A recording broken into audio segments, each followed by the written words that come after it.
Très bien. On va reprendre pour cet après-midi en commençant par un exposé de Lionel Leroy-Cagnard, psychologue clinicien du travail. Le travail a-t-il encore un sens quand il fait souffrir? Lionel, à vous.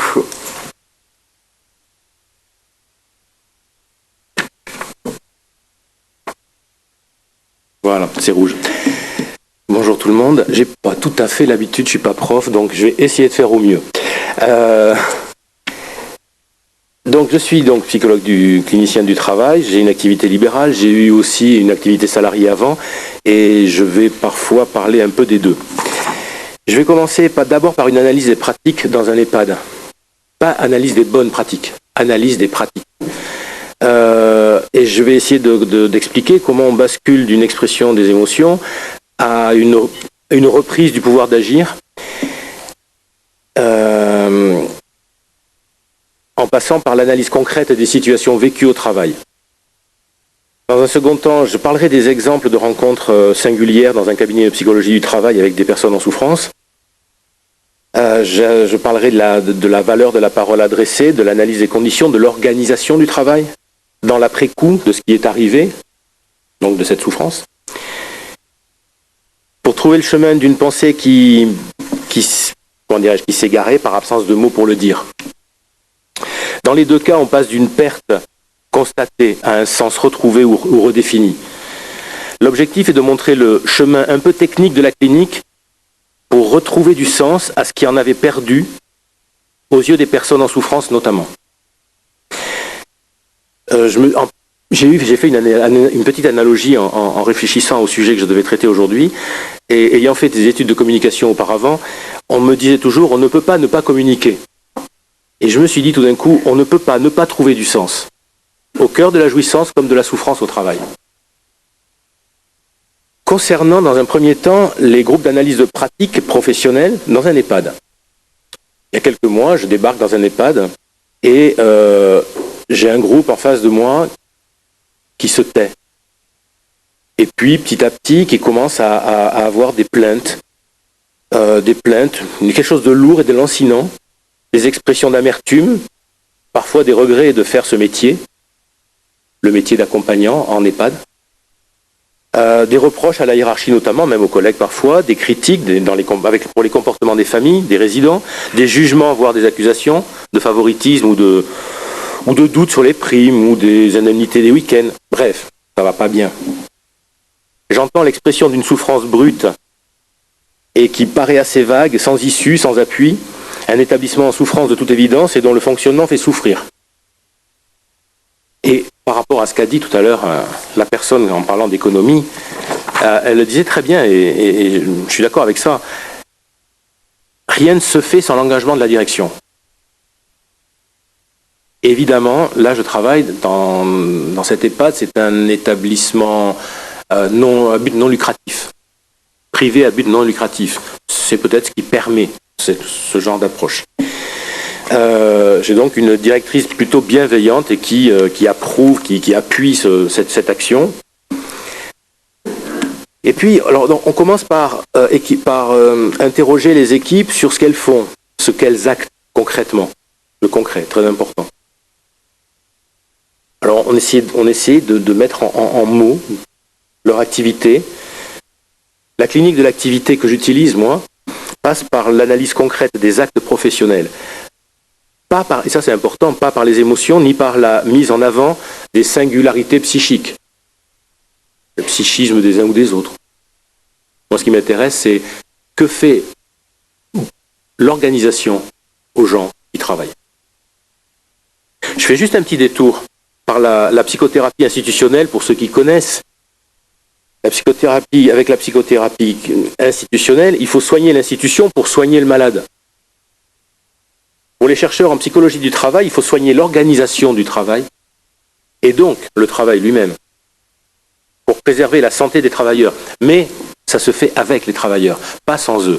Pas au niveau ce qu'on appelait autrefois un bureau des méthodes et qu'aujourd'hui Marianne Dujarrier nomme les planeurs. Eh bien, C'est des héritiers des anciens bureaux des méthodes. Ils sont loin, très très loin du terrain. Ils ne connaissent pas vraiment le réel du travail. Ils connaissent le prescrit, oui. Donc soigner l'organisation, c'est ce que fait l'EHPAD quand elle me demande d'organiser des échanges avec les salariés. Et avec eux, je me penche sur le concret du travail réalisé. Après quelques mois de plaintes, je vais vous dire la lourdeur de la chose, on commence à discuter sur des petits détails, mais vraiment des petits détails. Quelqu'un qui rentre dans un ascenseur avec une poubelle, quelqu'un qui rentre dans l'ascenseur et qui lui rajoute une poubelle, animosité. Vous voyez? C'est des petits détails comme ça. On pourra expliquer après. Donc, ça permet, parler du concret permet de prendre conscience de l'écart entre le travail prescrit et le travail réel, dont on a parlé tout à l'heure. Le travail réalisé s'ajuste toujours aux inévitables inattendus du réel. En plus, quand on travaille avec des personnes, donc là en l'occurrence des personnes âgées, il y a toujours des inattendus. Toujours. Ça évolue, on le disait tout à l'heure, ils arrivent en forme, ils finissent pas très en forme.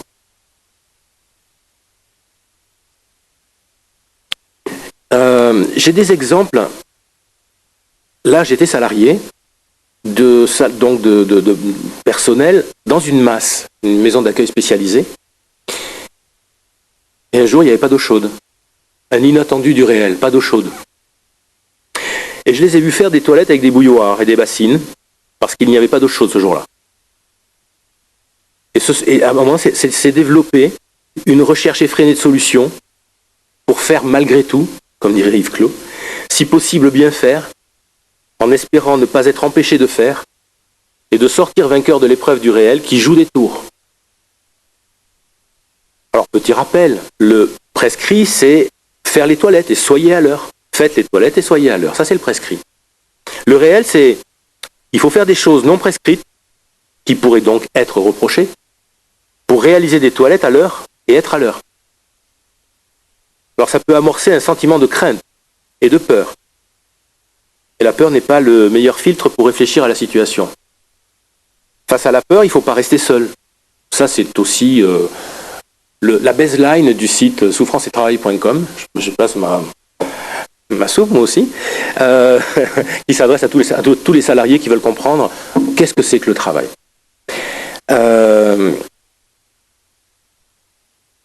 La peur, donc, elle n'est pas bonne conseillère. Il ne faut pas rester seul. Les reproches de la hiérarchie pleuvent parfois comme à Gravelotte. Les bouilloires, c'est dangereux. Les bassines, c'est pas réglementaire. La répartition des tâches n'est pas respectée. Les plannings non plus, etc., etc. Enfin bon, vous pouvez imaginer. N'empêche qu'elles sont à l'heure. Elles ont fait des toilettes et elles sont à l'heure. Je ne vous dis pas la performance. Elles l'ont reconnu entre elles. Et la hiérarchie, à votre avis? Donc une petite définition simple. Travailler, c'est faire des choses qu'on ne nous demande pas, qu'on ne nous réclame pas, pour parvenir à réaliser ce qu'on nous demande. Aujourd'hui quand même, non? Et cela, même en temps normal. Bon, avec de l'eau chaude dans les tuyaux, évidemment. Car quand ce n'est pas l'eau chaude qui manque, c'est un résident mal luné, un collègue absent, un matériel cassé, j'en passe. L'investissement, l'ingéniosité, la débrouillardise, la coopération, toutes choses non prescrites comblent les manques de la prescription, du prescrit, de ce qu'il faut faire. La satisfaction de faire équipe, la reconnaissance mutuelle dans ces espaces d'ingéniosité sont des opérateurs de santé, de bonne santé. Reconnaître ou ignorer cette forme de hors-jeu dans le travail peut avoir des conséquences bénéfiques ou tragiques. Et mener à la discrimination, à la récrimination, à l'opposition, voire à la maltraitance à l'égard des résidents, voire à des violences avec des collègues, par manque d'espace de délibération, d'explication pour se comprendre les manières de faire, les différences dans la façon de faire, comprendre et ajuster, s'ajuster à l'autre. Les échanges en analyse et pratique offrent donc une occasion d'extraire du sens, de se reconnaître dans les efforts, l'ingéniosité. Ce sont des occasions de délibération collective, parfois quand c'est possible de revenir vers la hiérarchie pour en discuter, proposer des alternatives, construire, agir. Pour ça, il faut organiser des espaces, octroyer du temps à la controverse professionnelle. Et le temps, c'est... Voilà, je l'ai entendu. Ça pose la question de la gouvernance. Et là aussi, j'ai entendu tout à l'heure, c'est Suppiot qui m'est venu à l'esprit quand j'ai entendu la gouvernance par les nombres. Donc on gouverne par les nombres, pour les nombres, c'est-à-dire pour le bilan, pour autre chose, ou pour le bien-être de l'humain dont on s'occupe. Ça pose de vraies questions, c'est des choix.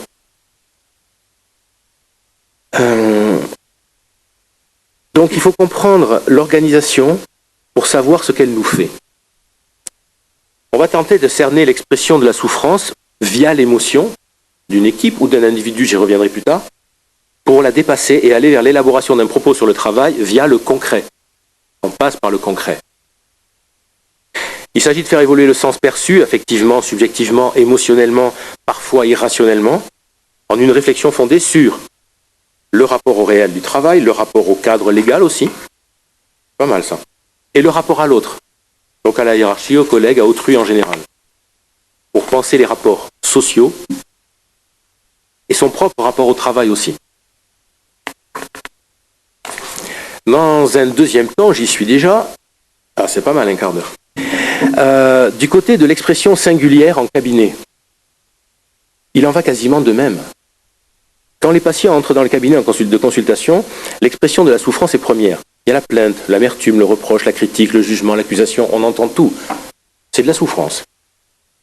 Elle est sans appui, parfois elle se déverse, avec sans les mots. Il peut y avoir du mutisme, qui est une forme d'expression. Une absence d'élaboration, une sidération. Mais quand même, le corps parle.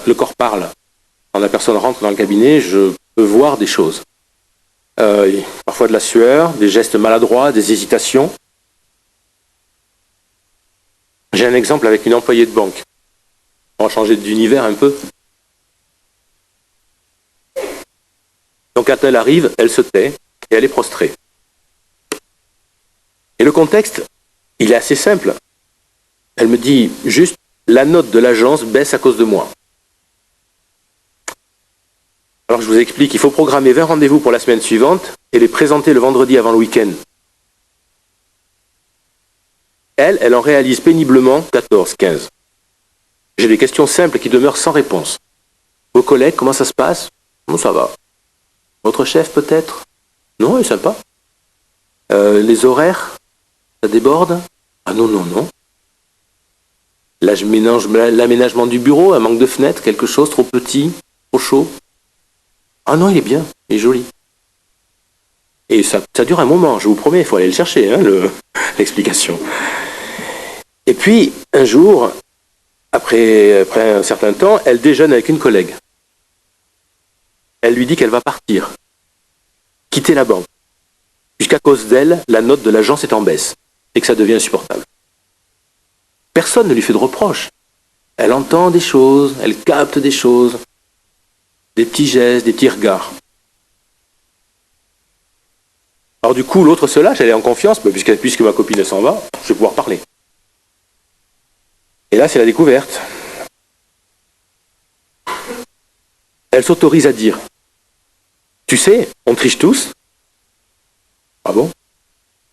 En vérité, quand on parvient à 10 rendez-vous, c'est le Pérou. La chef, elle est comme nous, à 15h, le vendredi, quand on lui donne le planning de nos rendez-vous, tu crois qu'elle a le temps de vérifier? Elle n'a qu'une envie, c'est de partir en week-end. Comme nous.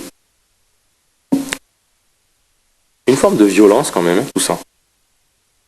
Donc cette personne a quitté la banque. Vous voyez le concret des choses. Je vous donne juste un petit exemple aussi sur un commercial, mais je vais le creuser un peu moins, je vais aller être plus lapidaire. Le commercial un commercial donc à l'international, je le vois arriver dans la cour et je le vois trébucher 2 fois. Avec un corps mais qui doit peser une tonne. Donc il y a un risque de chute. Alors je découvre lors de l'entretien assez bref, une surcharge de travail, une souffrance physique, une élaboration suspendue et quand même une forme d'impensé de la situation, une impossibilité de penser. Et je lui dis en partant, parce qu'il veut pas un autre rendez-vous, il dit je crois qu'il faut que je me soigne. Et il a passé 2 ans à se soigner. 2 ans après, il vient me voir. Physiquement, il allait mieux. Il avait pris du recul. Mais il n'avait pas encore compris ce qui lui est arrivé. Et c'est ce travail qu'on a commencé.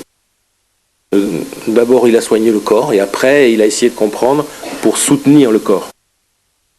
Et la suite.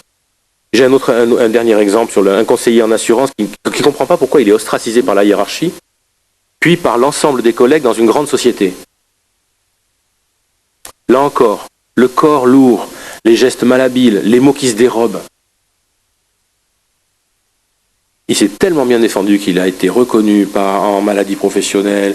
Il a fait un procès à son patron qu'il a gagné. Il est en train de faire un deuxième parce que l'autre insiste pour des trucs, enfin bref, techniques, juridiques.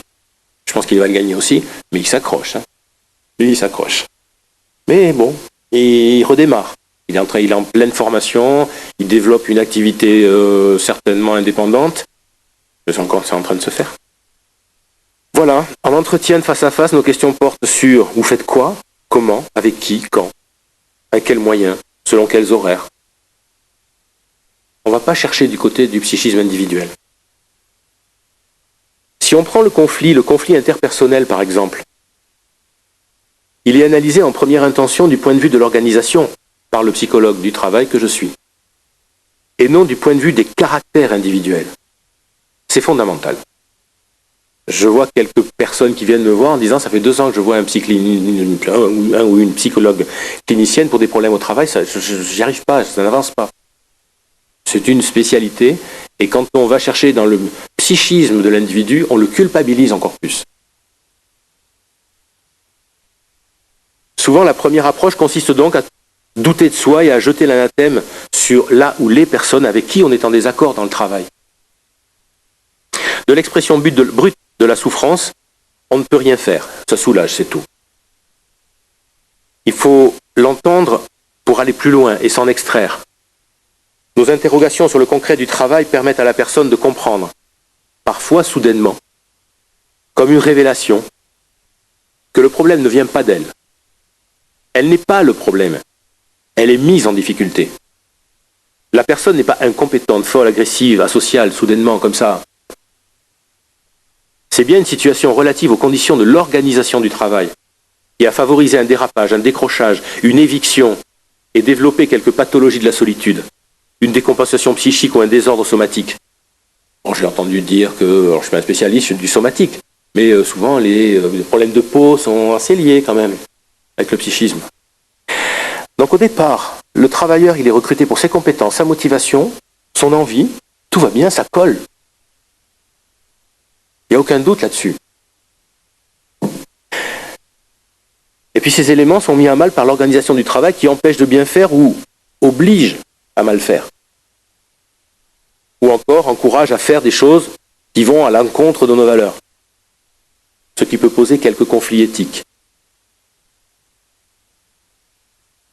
L'identité qui se construit à travers les gestes techniques est abîmée. La relation professionnelle, l'interaction humaine est bousculée. Les animosités peuvent surgir sans qu'on identifie l'origine. Dès qu'on bascule dans l'émotion, on n'est plus dans le raisonnement.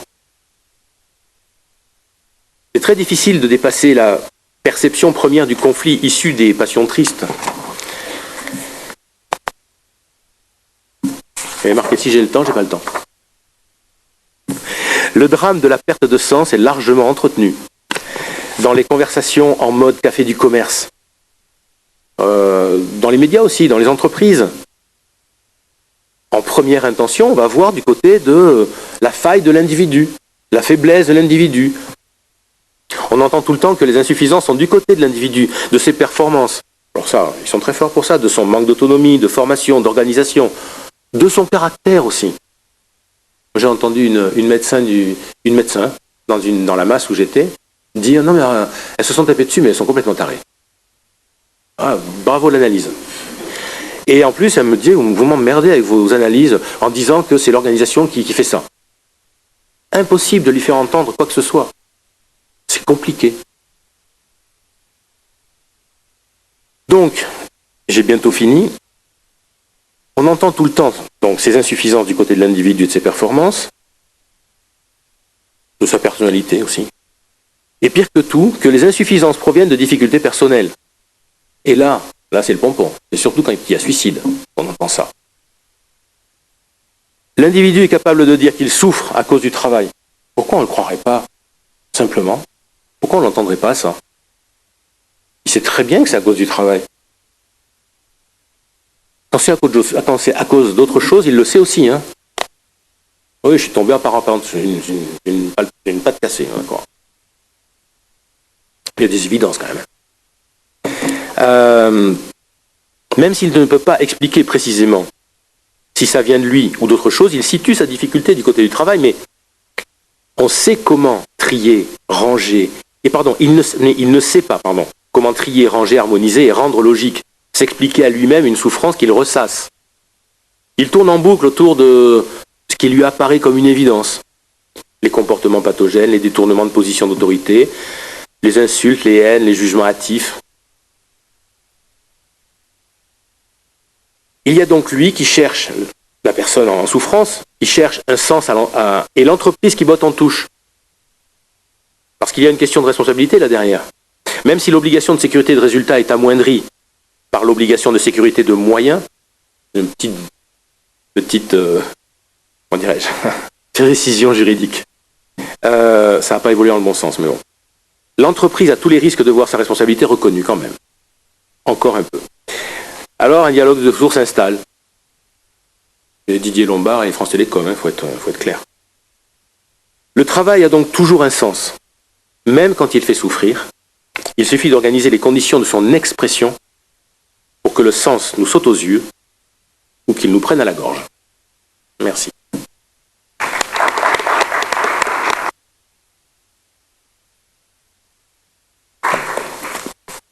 Très bien. Est-ce qu'il y a des questions dans la salle? À Lionel Leroy-Cagnard, qui nous a expliqué que c'était bien compliqué. Parce que il n'y a pas toujours de la malveillance ni d'un côté ni de l'autre, et quand bien même il y a de la bienveillance de partout, peut-être un manque de reconnaissance de la situation, eh bien, il y a souffrance. Donc, est-ce que ça suscite des interrogations chez certains d'entre vous?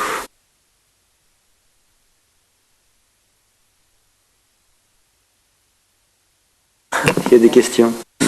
Pardon. Isabelle? Oui. Oui. Donc, en tant qu'avocat en droit social, moi, j'ai souvent affaire, évidemment, à des dossiers où un salarié se plaint de harcèlement moral, mauvaises conditions de travail, de burn-out. Ça arrive. Je veux dire, c'est quand même le quotidien de beaucoup d'entreprises. Maintenant, le problème est que l'employeur suit des règles de management qui lui paraissent être la norme, qui conviennent à la majorité du personnel, mais qui, pour certains de ses salariés, provoquent de la souffrance. Et quand vous disiez, Lionel, que la situation personnelle des salariés ne peut pas être prise en compte, ou sauf erreur de ma part, moi j'avoue que je suis quand même un peu partagée, parce que effectivement, quand même, quand un salarié, moi je parle de dossiers que j'ai eu à suivre, quand un salarié vient de divorcer, parfois dans des conditions très difficiles, on s'imagine bien que exécuter son travail de la même façon qu'auparavant, c'est plus difficile. Alors, encore une fois, après je connais la jurisprudence, selon laquelle maintenant l'employeur peut aussi démontrer que il n'est pas responsable dès lors qu'il a mis en œuvre toutes les mesures qui devaient ou qui auraient dû, malheureusement c'est pas toujours le cas, mais éviter cette situation. Mais moi, ça me paraît difficile quand même de complètement sectoriser l'aspect personnel de l'aspect professionnel. Maintenant, je suis très intéressée par votre approche.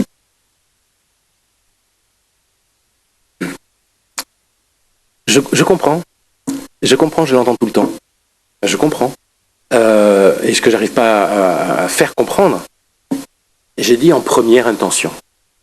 On regarde d'abord l'organisation et ce qu'elle nous cause. Et en seconde intention, oui, un peu, peut-être, du psychisme de la personne, de quelque chose. Mais en même temps, ça tient pas trop. Ça tient pas trop. Je vais vous donner un exemple. C'est l'histoire d'une chef de service qui embête son subordonné. Qui lui dit, vous ferez ça, vous ferez ça, vous ferez ça. Ah non, non, je vais pas dire, je vais pas ça, non.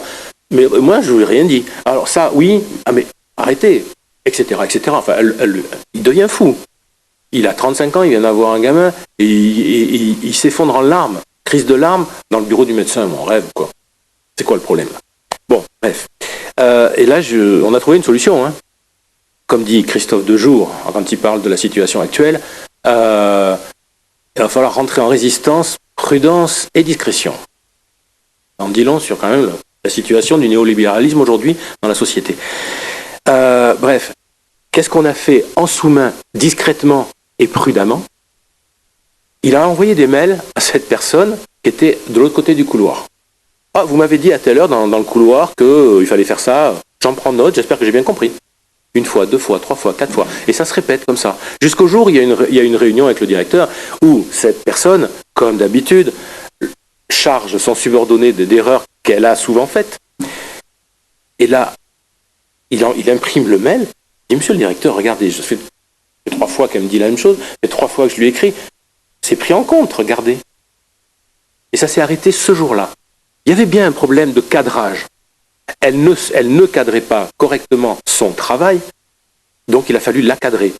Et souvent, il y a des situations que je vois comme ça. Alors que l'analyse, elle est folle. Je l'ai pensé moi aussi, hein. Elle est complètement tarée, cette femme. Bref. Et je l'ai pensé, mais pourtant, je dois dépasser ce premier sentiment, cette première petite haine là qui est en train de naître. C'est insupportable de les voir se faire la guerre comme ça, quoi, et aboutir à des crises de nerfs. Ça a fonctionné techniquement. Alors, concernant les rapports au travail, ça se judiciarise de plus en plus, et c'est pas faux que parfois il est conseillable, je sais pas si ça se dit, de dire aux gens, vous écrivez maintenant. Eh bien, écrire, ça veut dire quoi? C'est prendre le contre-pied de la conclusion de Lombard à son procès, qui dit à ses grands directeurs généraux, bon, maintenant, vous arrêtez d'écrire. Parce que c'est une écriture qui l'a fait tomber. Où il disait, next, allez, par la fenêtre. Ça a été reproduit par écrit. Donc c'était une preuve juridique. Enfin, voilà, juridiquement. Maintenant, on n'écrit plus. Ils ne veulent pas écrire. Ils ne veulent pas qu'on écrive. C'est un moyen à la fois de se protéger, mais en plus, j'en ai parlé dans cette revue que je vous conseille à tous. Je suis adjoint à la rédaction. La revue pratique, les cahiers de la médecine utopique, où on parle de tous ces sujets. Donc, je ne sais même plus ce que je disais, là, du coup. C'était quoi? J'étais parti sur... Qui arrive à suivre, hein? Écrire, voilà. Écrire, oui, écrire, c'est... à une époque, on disait il faut de la traçabilité. Alors, quand ça les arrange, il faut de la traçabilité. Tiens donc. Et on ne peut pas inverser un peu les rôles? Ou égaliser les rôles? Donc, du coup... Ça se traduit par la traçabilité aujourd'hui, devient un moyen de se protéger. C'est pas top. Mais quand même, c'est aussi ça. La réalité des rapports de force au travail. Écrivez, je vous promets, écrivez. Ça ne veut pas dire partir en guerre. Ça veut dire atténuer des choses, poser des choses, mettre du cadre, instituer des relations, et puis écrire. Ça permet de prendre de la distance aussi. C'est du bien.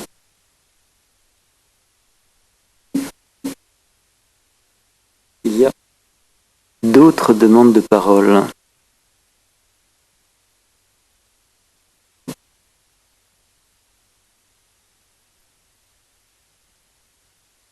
Ça y est. Dans le cadre de l'employé de banque dont vous nous avez parlé, il n'y avait aucune récrimination de la part de ses collègues, qui, à la fin du processus, lui ont expliqué qu'elle avait une vision à côté de la plaque de la réalité des choses. Il faut bien avouer que dans les les structures de santé, dans les structures médico-sociales, quand quelqu'un ne trouve pas sa place et ne fait pas le travail attendu de tous, ça acutise très rapidement les conflits qui deviennent très réels. Donc, oui, on est obligé de constater qu'il y a des gens qui n'ont pas trouvé la bonne place pour travailler. Et tout naturellement, sans personnaliser les choses, sans dire que la personne est inadaptée, inapte ou folle, on dit ben non, elle n'est pas à sa place, il va falloir trouver quelque chose d'autre. Et voilà, je vous fais part de quelque chose que j'ai vécu plusieurs fois dans ma carrière.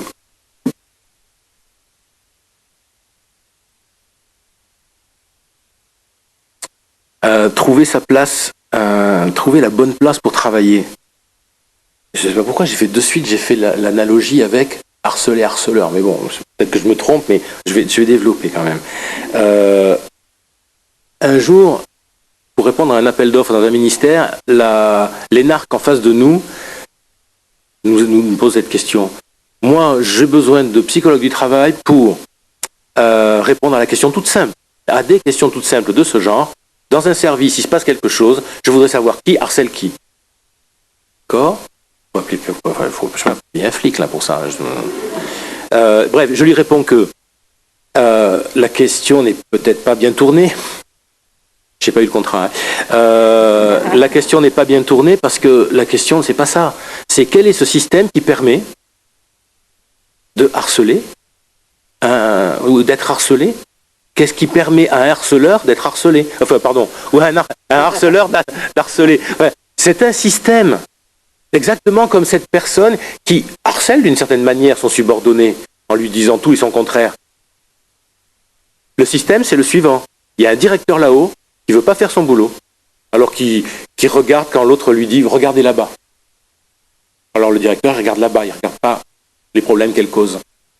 C'est tout simple, c'est un système. Et c'est le subordonné qui va en faire les frais. Et pour trouver sa place au travail. Alors là aussi, le travail, c'est éminemment social. Et la relation sociale au travail, elle est médiée par la règle, la loi, l'organigramme, les fiches de poste. Tout. Même la politesse. Même ça. Ça peut être pris en compte. Je pense à un procès où la directrice de communication a sauté par la fenêtre dans une mairie. Et dans le jugement, on lisait que c'était pas « bonjour madame, j'ai besoin de vous pour faire tel dossier ». C'était « j'ai besoin ». Ni merci, ni rien. C'était pris en compte dans les rapports sociaux. Ce qui veut dire que dans le travail, tout est organisé pour qu'on puisse travailler avec n'importe qui. Une femme, un homme, un handicapé, un homosexuel, un noir, un blanc, peu importe. Normalement, on doit pouvoir travailler avec n'importe qui. On architecture des compétences, on croise des manières de faire. Alors après, la question, c'est est-ce qu'on fait collectif et est-ce qu'on a les moyens de faire collectif? C'est juste ça. Est-ce qu'on a des temps de discussion pour s'ajuster et corriger en permanence les inattendus du réel?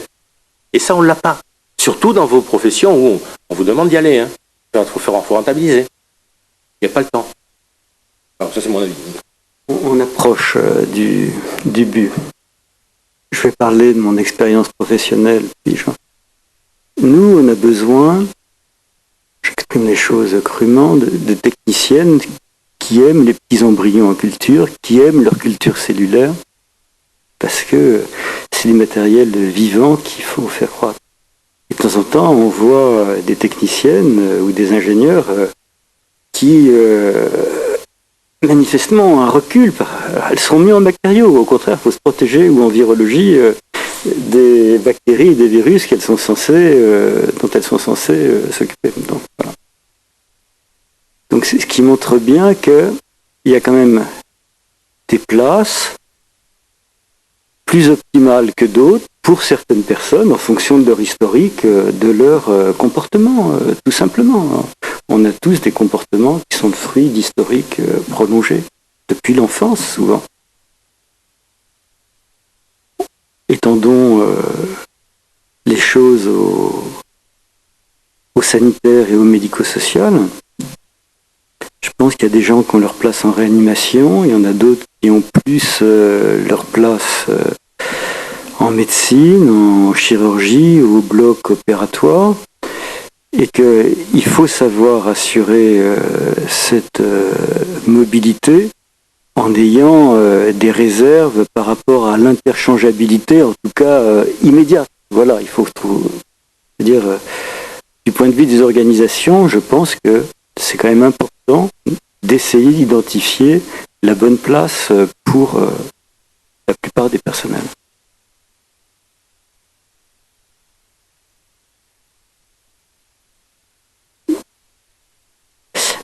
Dans la réponse, ça se fait à l'embauche. À l'embauche, on essaye de se tromper le moins souvent possible. C'est rapide une embauche. C'est 2-3 entretiens. Mais on sait que dans 10 à 20% des cas, 6 mois plus tard, 1 an, il faudra réaiguiller les parcours. Oui, des personnes déviantes. Oui, la société s'en charge très bien dans la société ordinaire, sans parler de travail par exemple. On les arrête, on les met en prison. Je simplifie, attention. Non, attendez, dans l'entreprise, repensez à l'exemple que j'ai donné. Tout d'un coup, il est en train de cadrer sa cadre, qui ne fait rien pour le cadrer, ni pour cadrer quoi que ce soit d'ailleurs. Bon, c'est un exemple que je connais très bien, j'ai fait des années avec. Et je le voyais bien, ce truc-là. Et à un moment donné, dès qu'elle a été cadrée, ça a été stoppé. Mais elle aurait pu faire l'inverse, elle aurait pu être cadrante, bienveillante, enfin en tout cas demander des choses plutôt logiques, etc. Il n'y avait pas de problème.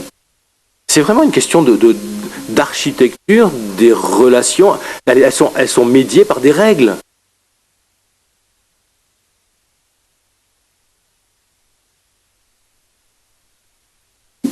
Ça va venir. Il n'y a pas que ça. Il n'y a pas que l'écriture, que la protection en termes de protection. En plus, l'écriture, c'est même pas forcément en termes d'attaque. Hein. Oui, mais bien sûr, mais je l'ai dit aussi. Quand je dis première intention, ça veut dire qu'il y en a une seconde possible.